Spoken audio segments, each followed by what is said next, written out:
Audio video सुनवा आ देखवा के लेल हमर चैनल मौसम चौधरी इंटरटेनमेंट के लाल बटन दबा के चैनल के सब्सक्राइब करें और घंटी के निशान पर जिस समय प्रभु श्री राम जी सीता मैया संग में देवर लखन 14 वर्ष के लिए वनवास जा दिया। माता कौशल्या रो रो के बिलख बिलख के एक उड़ते पंछी से कहत हुई अजीब पंछी मणिकांत बाबू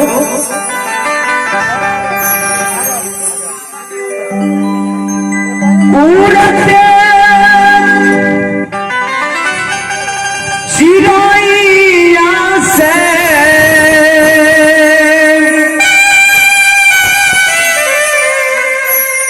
कहेली कौशल्या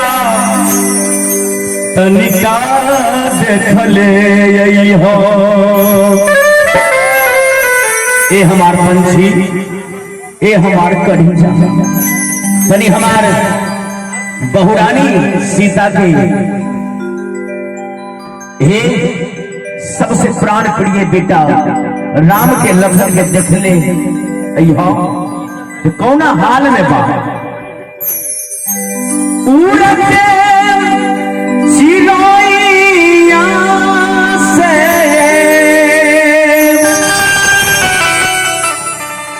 कहले कौशल्या मैया तनी देखने हो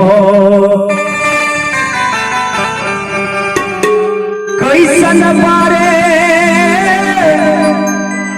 बबुआ हमार तनिका देखने हो कैसन बारे बबुआ तनिका देखने हो कैसन बारे बबुआ तनिका देखने हो चिड़ैया से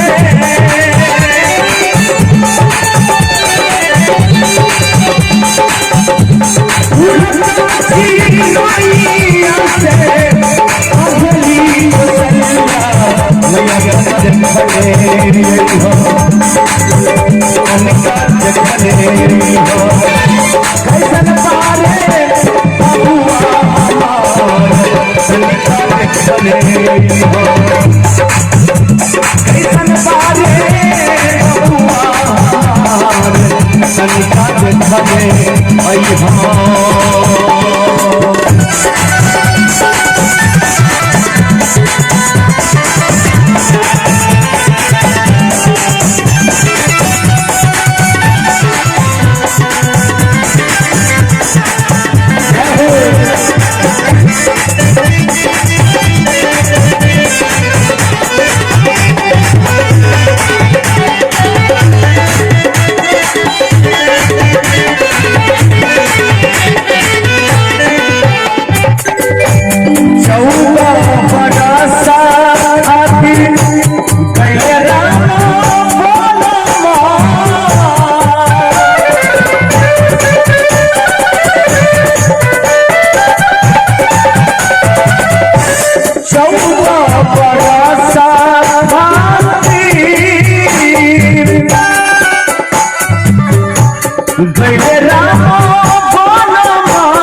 पनिया नहीं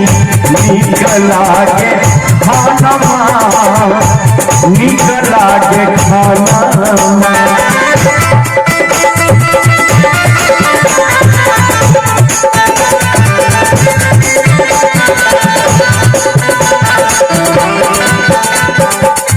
मणिकांत नहीं पियनी पनिया नहीं निकला के खाना निकला के खाना पड़ली विपत्तिया हे भैया पड़ली विपत्तिया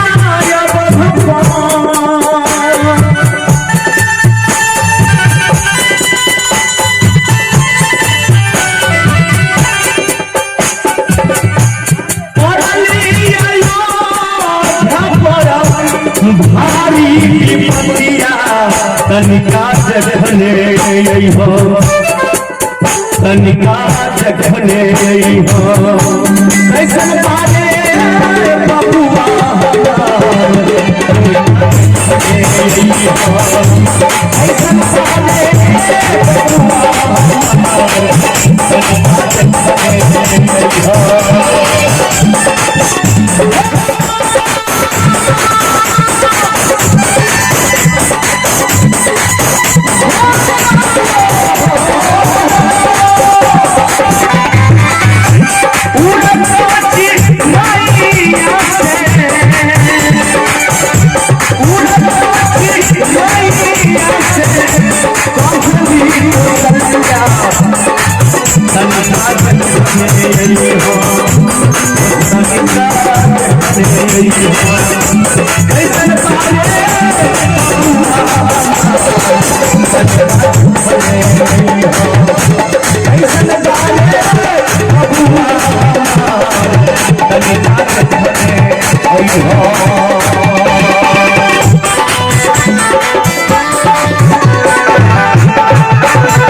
देखिए भैया बड़ा सुंदर पुरस्कार बा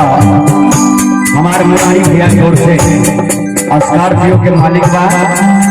501 रुपए के मेरा सब पुरस्कार देने बा बहुत बहुत धन्यवाद।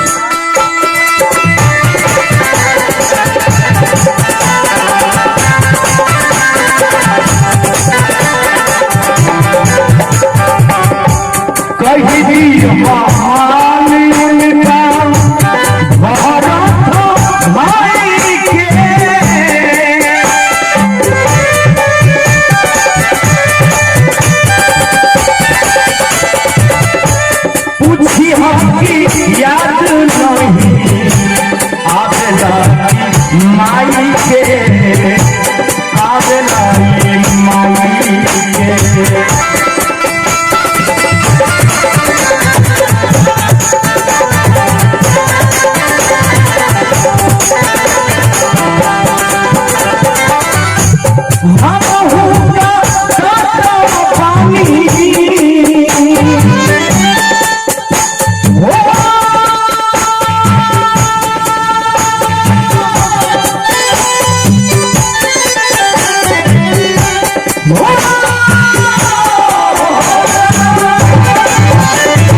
तनिका से भले यही हो, तनिका से भले यही हो, कैसन पाले बबुआ तनिका से भले यही हो, कैसन पाले बबुआ तनिका से भले यही हो।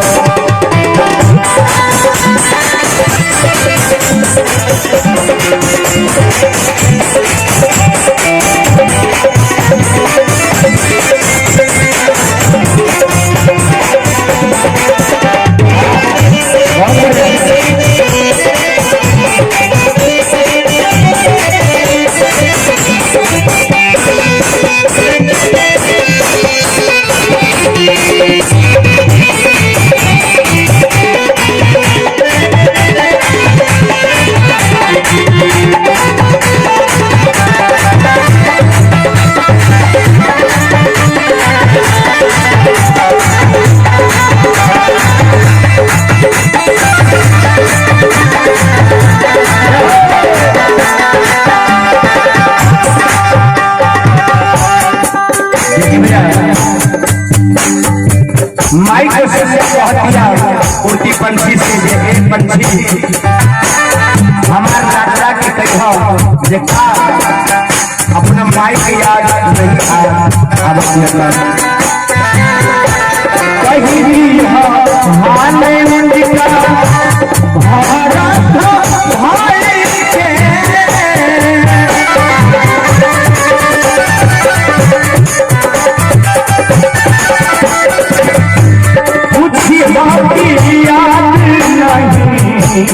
आप माई आप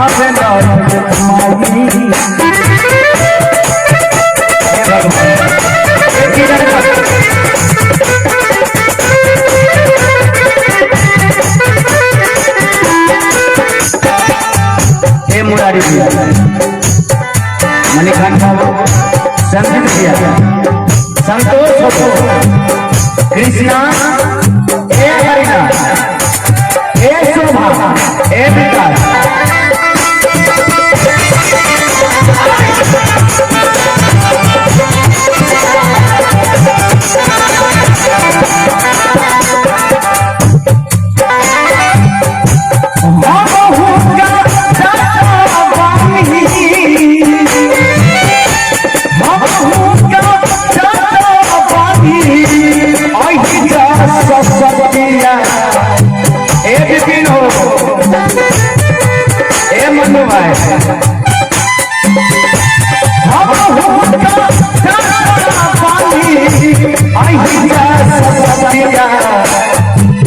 तनिका से भले यही हो, तनिका से भले यही हो, कैसन पाले बबुआ तनिका से भले यही हो, कैसन पाले बबुआ